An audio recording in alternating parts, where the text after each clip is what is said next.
In honor of the site's 25th anniversary this year, Rotten Tomatoes got the idea for a timely piece of editorial content and decided to ask critics to pick what they think are the best TV shows of the past quarter-century.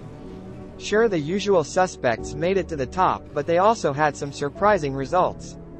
Check out the list of the critics picked the best TV series of the last 25 years, too. You might be surprised by some of their choices.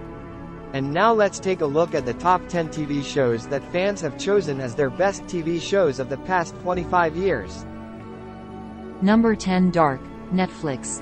This is probably the best TV show on Netflix that I dare say many of you have never heard of. The 3-season Dark, which premiered at the 2017 Toronto International Film Festival, is a cult favorite that was created by award-winning showrunners Baran Bo Odar and Jantje Fries. It's set in a present-day German town, and 2 children have disappeared. A turn of events that exposes the double lives and relationships among 4 families. There are 10-hour-long episodes to binge, and they take an increasingly supernatural twist, linking back to the same town, decades earlier. Stick with it, and I promise this show will well reward your patience. Number 9. Lost, ABC. Moving right along, we come to Lost, one of my all-time favorite TV shows ever that, honestly, I feel should probably be higher than number 9. At any rate, ABC's 6-season drama about the crash of a commercial flight onto a mysterious island is so good that it's now been 13 years since the finale aired, and I still haven't been able to forget many of the show's most memorable scenes and quotes. Likewise, I find myself constantly measuring new shows against it if they venture anywhere remotely close to the territory of time travel or the supernatural, a la Netflix's Manifest.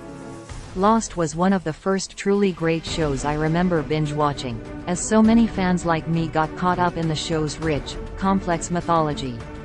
There were blogs dedicated to analyzing the smallest details on the show, and while Lost is certainly not perfect, it very much stands the test of time. So much so that I think, you all, everybody, who haven't seen it yet need to rectify that mistake immediately. Number 8. Succession, HBO. From start to finish, HBO's Succession was probably one of the most consistently uncomfortable TV shows I've ever watched. I suppose that was sort of the point. That happiness can still elude a life of privilege.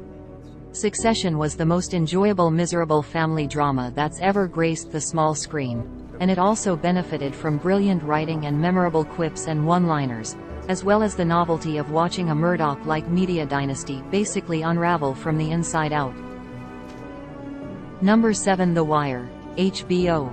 No list of the best TV shows of the past 25 years could be complete without the inclusion of The Wire. Creator David Simon's sprawling crime saga set in Baltimore and following interconnected storylines involving drug dealers, police, politicians, and the news media. For HBO, in the city of Baltimore, there are good guys and there are bad guys. Sometimes you need more than a badge to tell them apart.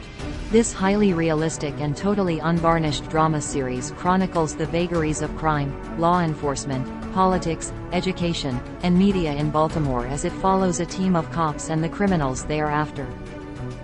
Number 6. Better Call Saul, AMC.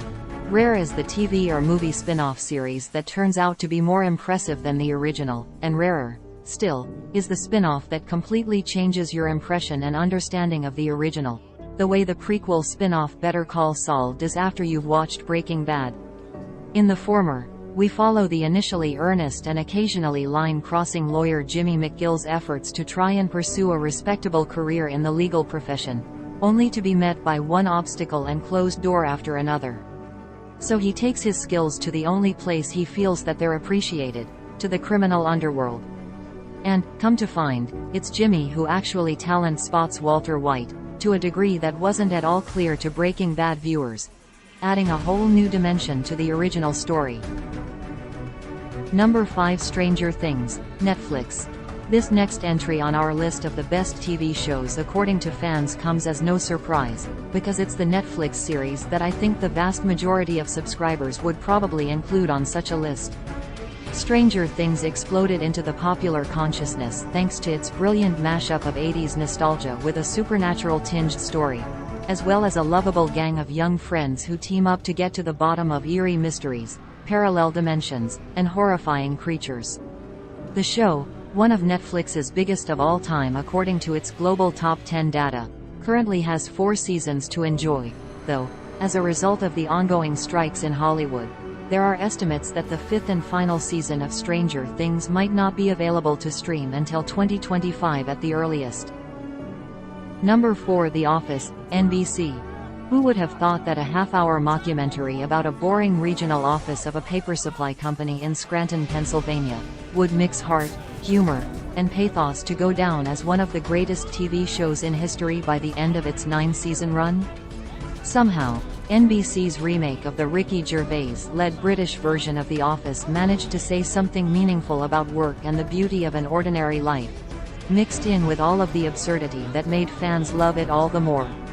Like Stanley's crossword puzzles, Pretzel Day, Let's Get Ethical, Conference Room, 5 Minutes, Identity Theft is Not a Joke, Moe's, Bears, Beats, and Battlestar Galactica. If you know, you know. Number 3. The Sopranos, HBO. HBO continues its dominance of this list of the best TV shows, as chosen by fans, with 2 more of the greatest prestige dramas of all time. In creator David Chase's unforgettable crime saga, the late James Gandolfini stars as Tony Soprano, a husband and father, as well as a mob boss who decides to go to therapy. There's so much residual affection for the series ever since its 2007 finale, in fact, that 2021 saw the release of The Many Saints of Newark, a Sopranos prequel movie in which Gandolfini's real-life son plays a younger version of Tony growing up during one of the most tumultuous periods in the history of Newark, New Jersey.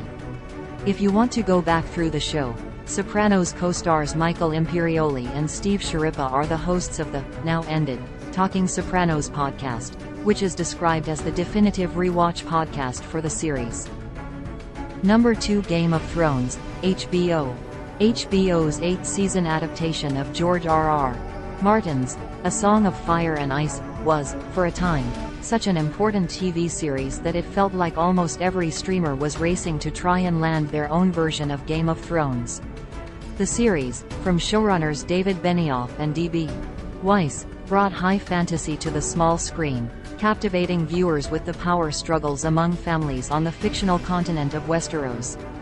Hanging over everything was a never-ending struggle for Iron Throne, and the intricate world-building that gave us everything from dragons to White Walkers helped make this show so popular that HBO began weighing multiple prequel and spin-off series. This is my favorite TV show ever watched. Number 1. Breaking Bad, AMC.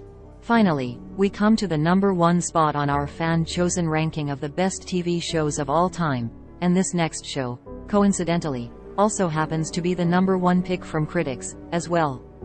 Personally, I enjoyed Breaking Bad's spin-off prequel series more than the OG installment in the franchise, since the original is so much darker.